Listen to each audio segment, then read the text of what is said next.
Pernahkah Anda bertanya-tanya mengapa orang yang paling tidak kompeten seringkali mencapai posisi tertinggi dalam masyarakat? Mengapa mereka yang tampaknya paling tidak mampu justru menjadi pemimpin yang paling berkuasa? Hari ini saya akan mengungkap rahasia gelap yang telah diketahui Niccolò Machiavelli lebih dari 500 tahun yang lalu. Sebuah kebenaran yang akan mengubah cara Anda melihat kekuasaan selamanya. Bayangkan ini, Anda bekerja keras, belajar bertahun-tahun, mengembangkan keahlian, namun orang yang malas, tidak kompeten, bahkan bodoh, justru yang naik ke posisi tertinggi. Ini bukan kebetulan. Ini adalah sistem yang telah dipahami para filsuf politik selama berabad-abad. Jika Anda ingin memahami mengapa dunia tampak terbalik, mengapa ketidakadilan terasa begitu merajalela, dan bagaimana Anda bisa memposisikan diri dengan lebih baik dalam permainan kekuasaan ini, maka tetap tonton video ini sampai habis. Dan jangan lupa like dan subscribe untuk konten filosofi yang akan membuka mata Anda. Machiavelli dalam karyanya Il Principe yang kontroversial tidak hanya menulis tentang cara mempertahankan kekuasaan. Dia mengungkap sifat sebenarnya dari kekuasaan itu sendiri. Dan salah satu pengamatannya yang paling mengejutkan adalah tentang mengapa orang-orang yang tampaknya tidak layak justru seringkali berhasil mencapai puncak hierarki sosial dan politik. Tapi sebelum kita menyelami lebih dalam ke dalam pikiran brilian Machiavelli, mari kita lihat fenomena ini dalam kehidupan sehari-hari. Pernahkah Anda melihat bos yang tidak tahu apa-apa tentang pekerjaan yang dia pimpin? Politisi yang membuat keputusan bodoh namun tetap terpilih kembali? CEO yang menghancurkan perusahaan namun tetap mendapat bonus jutaan dolar. Ini semua bukan anomali, ini adalah pola. Dan pola ini telah diamati dan dianalisis oleh para pemikir terbaik sepanjang sejarah. Dari Machiavelli di Renaissance Italia hingga psikolog modern seperti David Dunning dan Justin Kruger yang menemukan efek yang kemudian dinamai sesuai nama mereka. Tapi Machiavelli adalah yang pertama memahami mekanisme ini secara mendalam. Dia melihat bahwa dalam permainan kekuasaan, kecerdasan, dan kompetensi tidak selalu menjadi keunggulan. Bahkan, terkadang justru menjadi hambatan. Mengapa?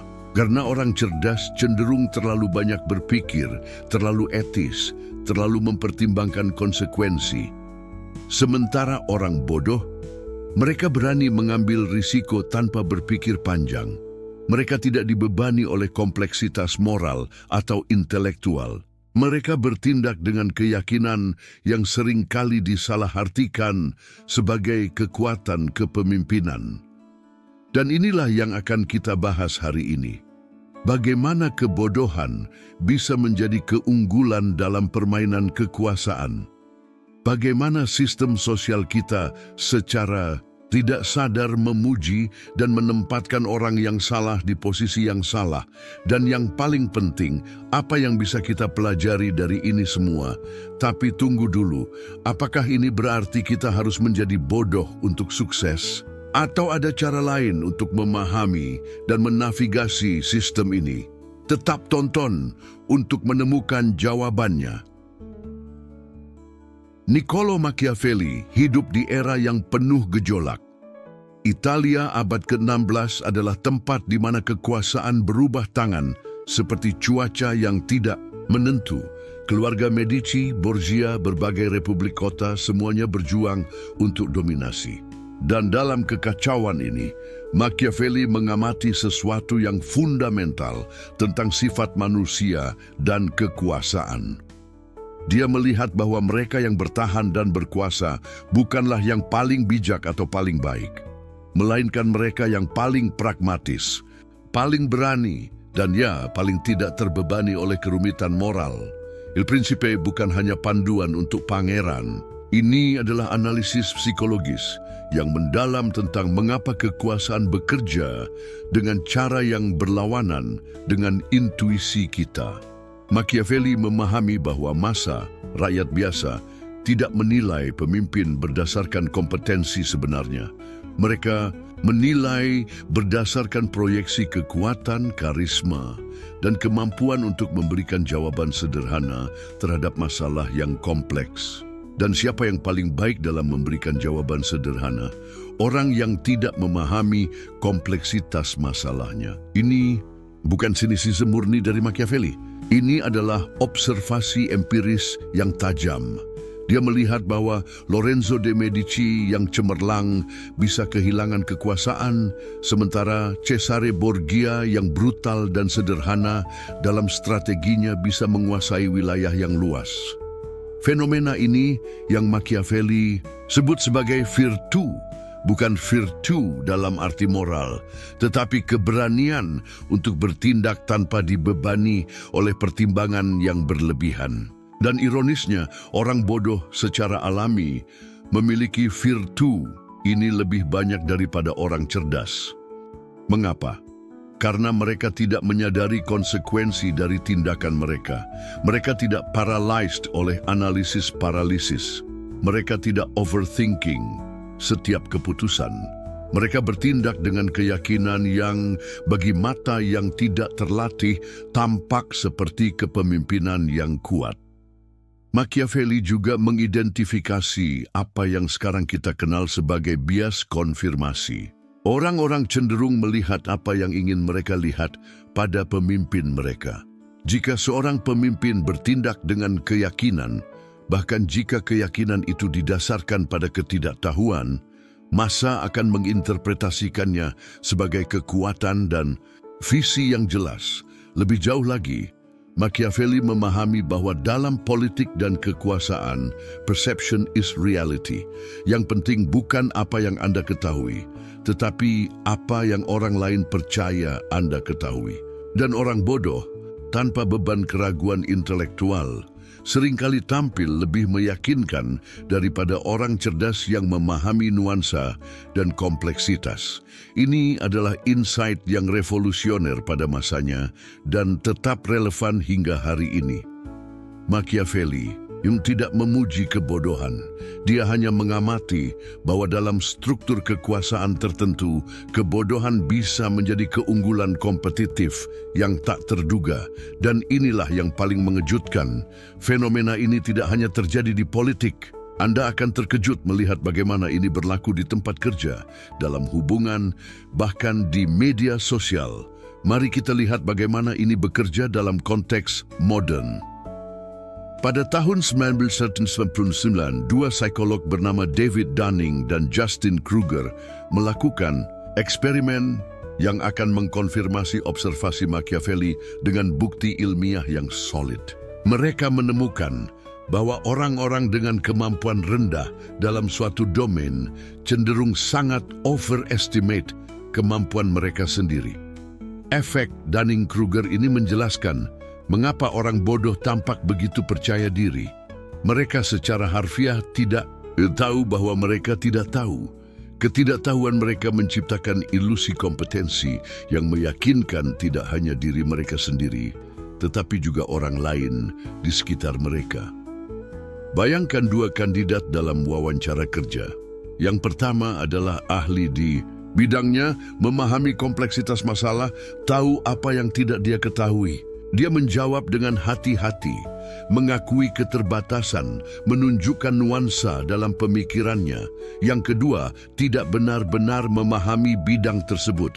Tetapi justru karena itu, dia menjawab dengan keyakinan penuh.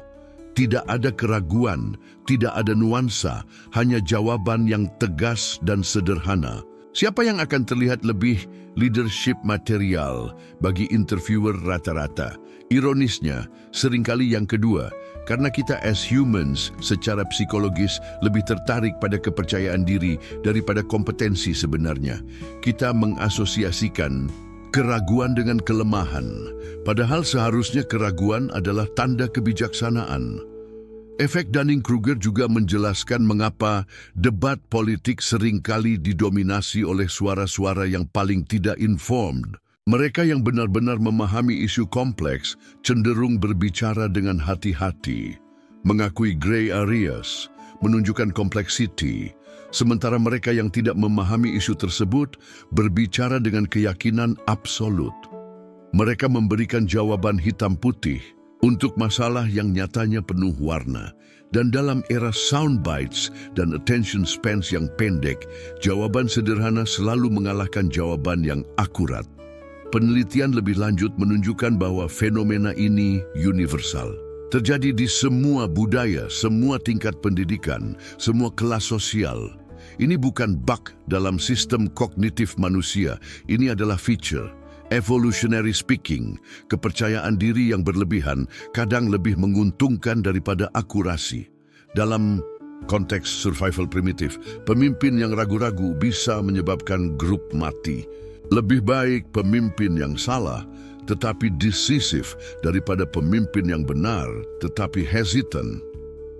Sayangnya, insting evolusioner ini tidak selalu cocok dengan kompleksitas dunia modern. Dunning dan Kruger juga menemukan bahwa semakin kompeten seseorang, semakin mereka cenderung underestimate kemampuan mereka sendiri. Mereka menyadari ada begitu banyak yang tidak mereka ketahui. Mereka melihat kompleksiti di mana orang lain melihat simplicity. Ini menciptakan paradoks yang menakjubkan. Mereka yang paling qualified untuk memimpin seringkali yang paling ragu untuk melakukannya. Sementara mereka yang paling tidak qualified adalah yang paling eager untuk berkuasa. Dan sistem seleksi kita dari demokratis hingga korporat seringkali reward eagerness lebih dari qualification. Tapi apakah ini berarti sistem kita fundamentally broken? Atau ada evolutionary logic di balik semua ini? Mari kita gali lebih dalam ke akar evolusioner dari fenomena ini.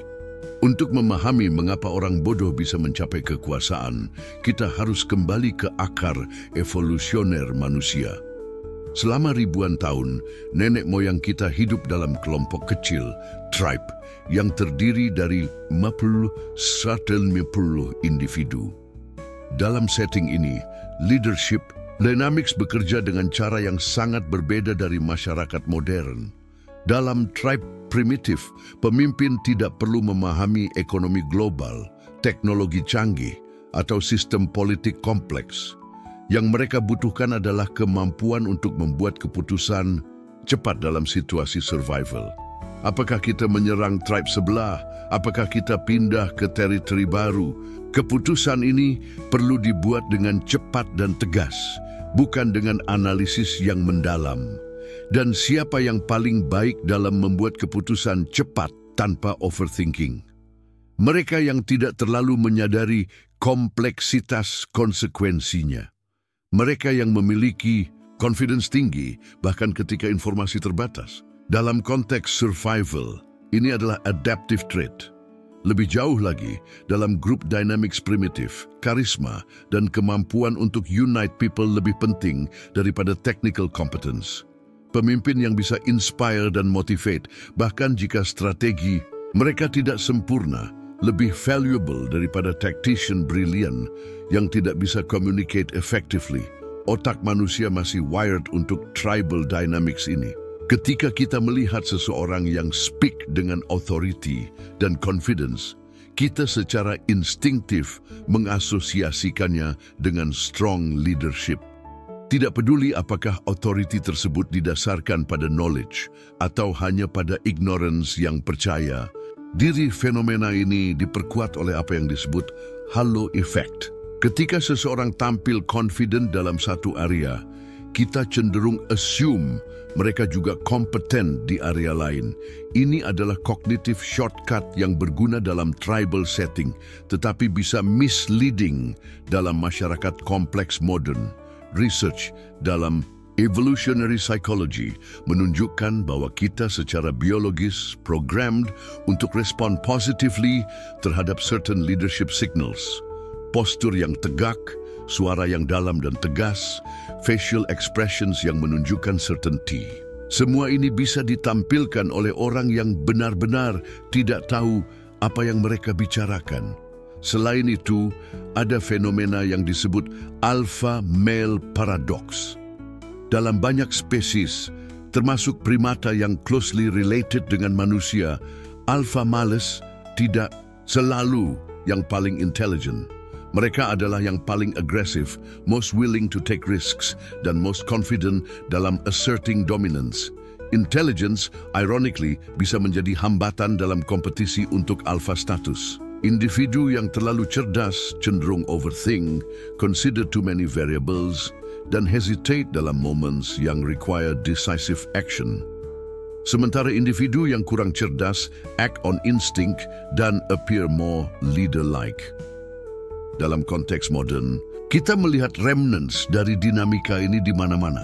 Dalam corporate boardrooms, political campaigns, bahkan dalam social media.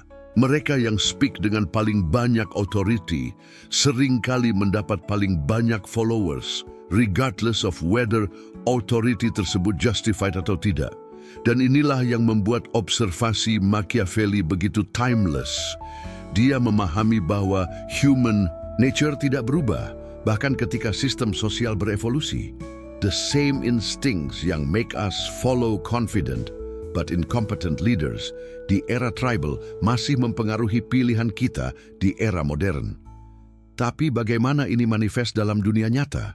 Mari kita lihat contoh-contoh konkret bagaimana fenomena ini bekerja di politik, bisnis, dan kehidupan sehari-hari. Untuk sisi, dunia politik modern adalah laboratorium sempurna untuk mengamati fenomena Machiavellian ini dalam aksi. Perhatikan bagaimana kampanye politik berlangsung di era sosial media dan soundbites. Kandidat yang memberikan jawaban nuanced dan thoughtful seringkali kalah dengan yang memberikan slogan catchy. Mengapa? Karena kompleksitas tidak viral, simplicity viral. Dan siapa yang paling natural dalam memberikan jawaban simple untuk masalah kompleks? Mereka yang genuinely tidak memahami kompleksiti masalah tersebut. Mereka tidak pretend to be simple, mereka memang simple. Lihat fenomena populisme yang merebak di seluruh dunia dalam dekade terakhir. Pemimpin populis berhasil bukan karena mereka memiliki solusi sophisticated untuk masalah kompleks. Mereka berhasil karena mereka menawarkan certainty dalam era uncertainty. Mereka memberikan enemy yang jelas untuk di-blame, solution yang straightforward untuk di-embrace.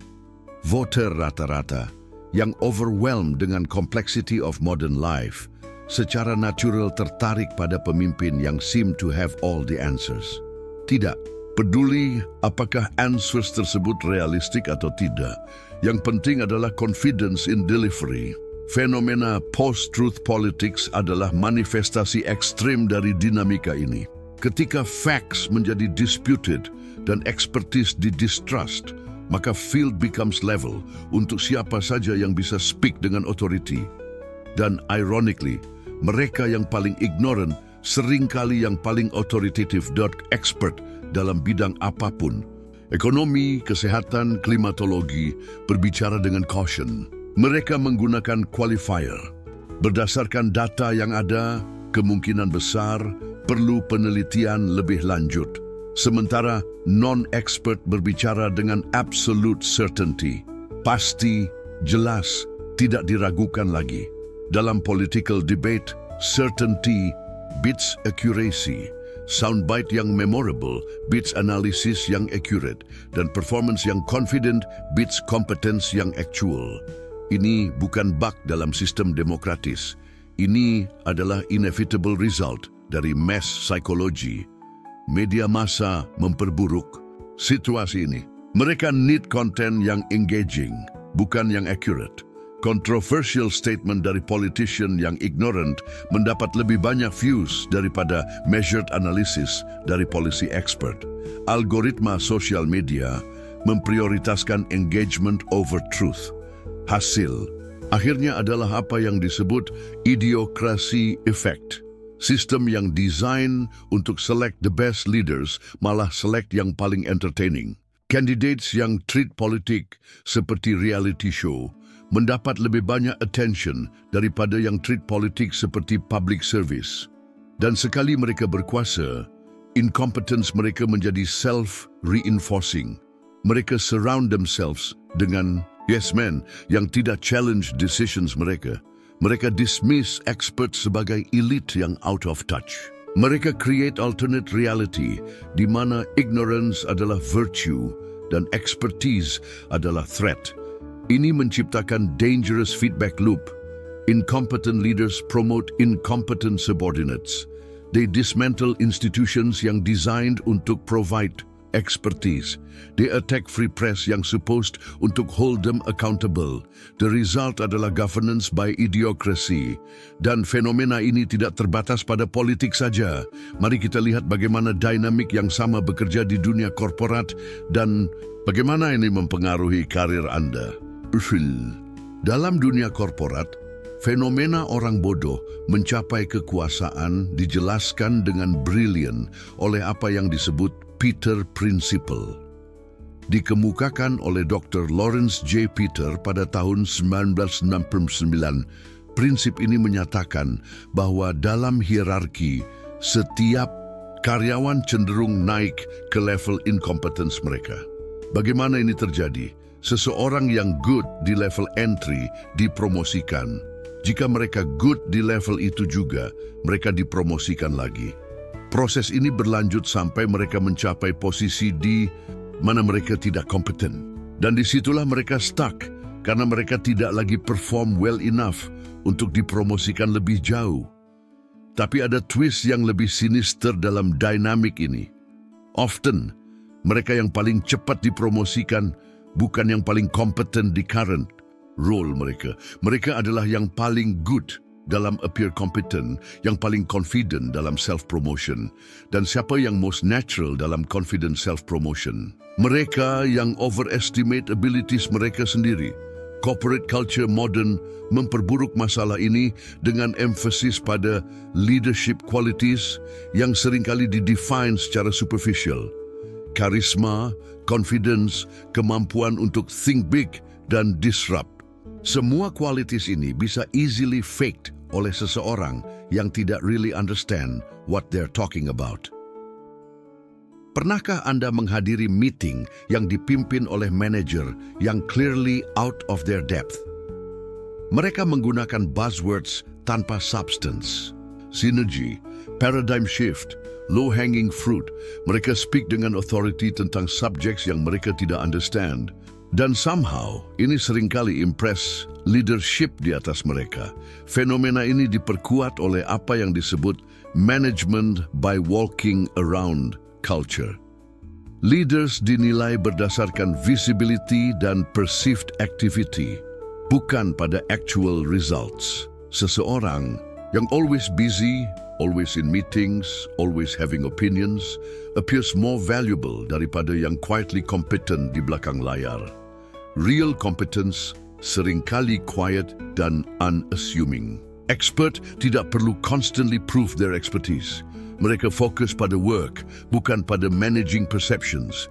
Tapi dalam corporate environment yang increasingly political, perception management becomes crucial. Dan inilah ironi cruel dari modern corporate life. The skills yang make someone good di their technical role seringkali completely different dari skills yang make them promotable. Engineer yang brilliant mungkin terrible di managing people. Salesperson yang excellent mungkin disaster sebagai sales. Director, tapi sistem promotion kita assume bahwa competence transferable across levels dan functions. Worse, kita often promote based pada seniority atau availability, bukan pada actual fitness untuk role yang baru. Resultnya adalah management layer yang filled dengan people yang kompeten di level sebelumnya, tapi incompetent di level saat ini. Era media sosial telah menciptakan new paradigm untuk kekuasaan dan influence yang perfectly illustrate observasi Machiavelli. Platform seperti Instagram, TikTok, YouTube, dan Twitter memberikan megaphone kepada siapa saja yang bisa create content yang engaging regardless of their actual expertise atau wisdom. Dan siapa yang paling likely untuk create confident, engaging content tentang complex topics? Mereka yang tidak fully understand complexity tersebut, expert di bidang apapun, medicine, finance, psychology, tahu bahwa most questions tidak memiliki simple answers. Tapi simple answers adalah yang viral di sosial media. Perhatikan fenomenon dari life coaches dan motivational speakers di media sosial. Kebanyakan dari mereka tidak memiliki formal training dalam psikologi atau counseling. Tapi mereka speak dengan absolute confidence tentang how to fix your life, achieve success, find happiness. Their confidence, combined dengan production value yang good, creates illusion of expertise. Meanwhile, actual therapists dan psychologists yang understand complexity dari human behavior seringkali struggle untuk create content yang engaging. Mereka tidak bisa promise quick fixes atau simple solutions. Mereka tidak bisa claim bahwa mereka have all the answers. This honesty, ironically, makes them less appealing di platform yang reward certainty dan simplicity. Fenomena fake guru adalah perfect example dari Dunning-Kruger effect di era digital. Mereka yang least qualified untuk give advice adalah yang most eager untuk share it. Dan because they don't understand limitations dari their knowledge, mereka present their opinions sebagai universal truths. Algoritma social media memperburuk problem ini dengan reward engagement over accuracy. Controversial statements mendapat lebih banyak comments dan shares. Oversimplified solutions untuk complex problems generate more views. Confident predictions, bahkan yang completely wrong, spread faster daripada nuanced analysis. This creates perverse incentive structure di mana being wrong but confident is more profitable daripada being right but uncertain. Influencers learn bahwa audience want certainty, bukan accuracy. They want someone yang akan tell them exactly what to do, bukan someone yang akan help them think critically. Cryptocurrency dan investment advice di social media adalah perfect case study. Self-proclaimed experts dengan no formal training dalam finance memberikan definitive predictions tentang market movements. Ketika predictions mereka wrong, mereka simply pivot ke new predictions dengan sama confidence. Their followers, desperate untuk certainty dalam uncertain financial times, continue untuk follow them despite track record yang terrible. Because hope and confidence addictive even when they consistently lead to losses. Meanwhile, actual financial advisors yang speak dengan appropriate caution seem boring dan unhelpful. Political commentary di social media follows similar pattern. Pundits dengan no background dalam political science atau international relations make sweeping statements tentang complex geopolitical situations. Their simplified narratives appeal kepada audience yang overwhelmed dengan complexity dari current events. The result adalah democratization of expertise yang sebenarnya adalah devaluation of actual expertise. Ketika everyone's opinion treated equally regardless of their qualifications, maka opinion yang paling confidently expressed akan dominate discourse. Dan confident expression rarely correlates dengan actual knowledge. This phenomenon tidak limited ke individuals, bahkan brands dan corporations participate. Company accounts on social media often take stands pada complex issues untuk appear socially conscious atau thought leaders, even when they have no real expertise atau stake dalam issues tersebut. Ketika orang bodoh secara konsisten mencapai posisi kekuasaan, konsekuensinya tidak hanya individual, mereka sistemik dan profound. Society mulai operate berdasarkan bad information, misguided priorities, dan oversimplified solutions untuk complex problems. This creates cascading effects yang damage institutions, erode trust, dan ultimately threaten fabric dari civilized society. Dalam politics, incompetent leadership leads ke policy decisions yang sound good di soundbites tapi disastrous dalam implementation. Kompleks isu seperti healthcare reform, climate change, economic inequality require nuanced understanding dan long-term thinking. Tapi leaders yang appeal kepada voters dengan simple slogans tidak equipped untuk handle complexity ini. Resultnya adalah policy whiplash, dramatic reversals setiap kali new administration takes power, long-term projects abandoned, international relationships damaged, institutional knowledge lost. Countries menjadi increasingly polarized karena discourse reduce ke tribal loyalty rather than substantive debate tentang best solutions. Dalam corporate world, incompetent leadership destroys economic value pada massive scale. Companies dengan brilliant products dan talented employees fail karena strategic decisions dibuat oleh leaders yang don't understand business fundamentals. Startups dengan innovative technologies collapse karena founders yang lack operational expertise refuse untuk hire competent managers. This doesn't just hurt shareholders. Ini menghancurkan jobs, wastes resources, dan slows innovation. Ketika incompetent CEOs destroy companies, mereka seringkali walk away dengan golden parachutes, sementara employees lose livelihoods dan customers lose valuable products atau services. The broader economy suffers dari misallocation of resources dan lost productivity. Educational institutions juga affected oleh dynamic ini. Administrators dengan no background dalam education make decisions tentang curriculum dan teaching methods.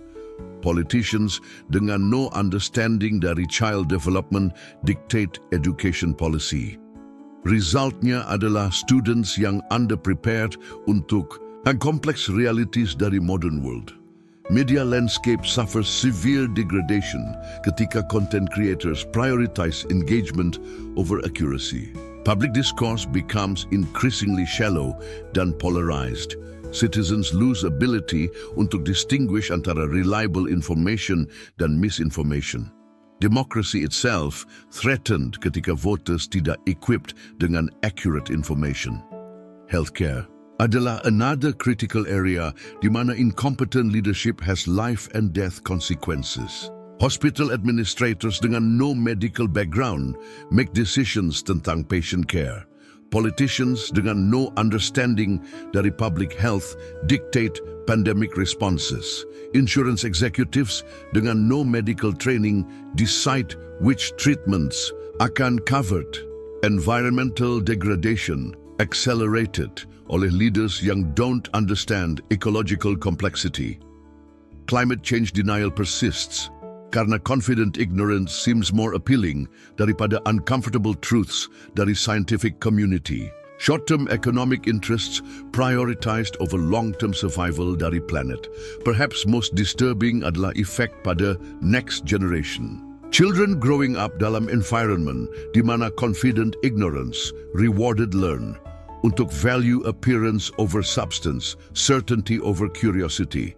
They see bahwa being loudest dan most confident gets attention dan rewards, regardless of whether you actually know what you're talking about. This creates vicious cycle di mana each generation becomes less equipped untuk recognize dan select competent leadership.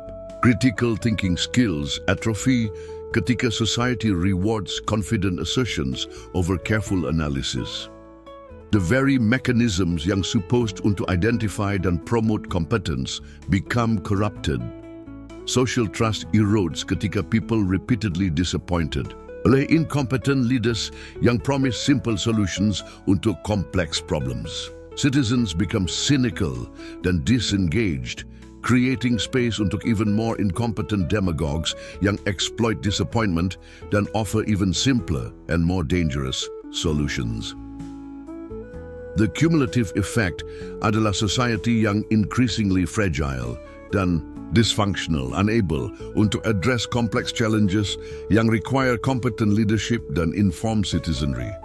Sekarang setelah kita memahami mengapa orang bodoh sering mencapai kekuasaan, pertanyaan krusialnya adalah, Bagaimana kita sebagai individu yang rasional dan kompeten bisa survive dan thrive dalam sistem yang tampaknya reward incompetence? Machiavelli sendiri memberikan beberapa insights tentang ini dalam karya-karyanya. Pertama, kita harus recognize bahwa fighting system ini secara langsung often counterproductive. Seperti yang ditulis Machiavelli, it is better to be feared than loved if you cannot be both. Dalam konteks modern, ini berarti kita perlu learn untuk play gamenya, bukan ignore the rules. Competence tanpa political awareness adalah recipe untuk frustration dan stagnation. Strategi pertama adalah develop apa yang bisa disebut strategic communication. Ini berarti learning untuk package expertise Anda dalam ways yang appealing kepada those in power. Instead of leading dengan complexity dan nuance, start dengan conclusion yang clear dan confident, kemudian support dengan evidence jika diminta. Ingat, most people, termasuk leaders, have limited attention spans dan cognitive bandwidth. Mereka want answers, bukan analisis. Your job adalah provide answers yang accurate, tapi presented dalam format yang digestible. This isn't dumbing down, ini adalah strategic communication. Strategi kedua adalah build networks strategically. Dalam world di mana promotion sering based pada relationships rather than merit, having strong network becomes essential survival skill. Tapi hati-hati, jangan become sycophant yang just agrees dengan everything. Instead, become valuable advisor yang can be trusted untuk provide good counsel. Strategi ketiga adalah develop what Machiavelli called sprezzatura, effortless mastery. Make your competence look easy dan natural, bukan labored atau academic. People impress dengan those who seem naturally gifted, bukan those who obviously work hard. This might seem unfair, tapi ini adalah psychological reality yang we need to work with. Strategi keempat adalah choose your battles wisely. Tidak semua hills worth dying on. Fokus energi Anda pada issues yang truly matter dan where you have realistic chance untuk make impact. Avoid becoming known sebagai someone who always complains atau always finds problems. Strategi kelima adalah develop multiple competencies. Don't just be excellent di one narrow area. Develop understanding tentang business, politics, psychology, communication. This makes you more valuable dan less vulnerable ketika specific expertise Anda becomes less relevant. Strategi keenam adalah learn untuk work with incompetent leaders without becoming corrupt yourself. This adalah delicate balance. You need to be helpful enough untuk survive, tapi maintain enough integrity untuk sleep at night. Sometimes this means finding ways untuk mitigate damage mereka cause. Importantly, recognize bahwa this situation tidak permanent. History shows bahwa incompetent leadership eventually collapses under weight dari its own failures. Your job adalah survive long enough untuk be available ketika competent leadership needed again. Build capabilities, maintain networks, stay informed, dan be ready. Finally, consider becoming leader yourself, tapi do it strategically. Don't just assume bahwa merit akan speak for itself. Learn dari successful leaders, both competent dan incompetent. Understand what makes people want untuk follow dan develop those qualities authentically. Kita telah melakukan perjalanan panjang melalui insights Machiavelli tentang mengapa orang bodoh sering mencapai kekuasaan. Dari psychological mechanisms seperti Dunning-Kruger effect hingga evolutionary roots dari leadership preferences kita, hingga manifestations modern dalam politik, bisnis, dan media sosial. Yang paling penting, kita telah explore strategies untuk navigate reality ini dengan integrity dan effectiveness. Tapi ingat, understanding fenomena ini bukan excuse untuk become cynical atau passive. Sebaliknya, ini adalah call untuk become more strategic dan thoughtful dalam approach kita terhadap power dan influence. Ketika kita understand rules dari game, kita bisa play it better sambil tetap maintain values dan competence kita. Machiavelli sering misunderstood sebagai advocate untuk ruthless morality. Tapi reading careful dari works-nya reveals bahwa dia actually passionate tentang good governance dan competent leadership. His analysis tentang how power actually works adalah meant untuk help good people navigate treacherous political landscape, bukan untuk teach bad people how untuk become more effective di their badness. Dalam era kita yang penuh dengan misinformation, polarization, dan incompetent leadership, insights Machiavelli lebih relevant dari ever. We need people yang understand both substance dan strategy. We need leaders yang competent tapi juga politically savvy. We need citizens yang can recognize competence dan demand it dari their representatives. Your takeaway dari video ini shouldn't be despair tentang state of world. It should be empowerment, armed dengan understanding tentang why systems favor. Confident in competence, you can make better decisions tentang who untuk follow, who untuk trust, dan how untuk position yourself. Di personal level, develop genuine competence, tapi juga learn untuk communicate it effectively. Di professional level, build skills yang valuable, tapi juga networks yang strategic. Di civic level, participate dalam democratic processes dengan informed skepticism. Don't just vote untuk candidates yang sound confident. Research their actual track records dan qualifications.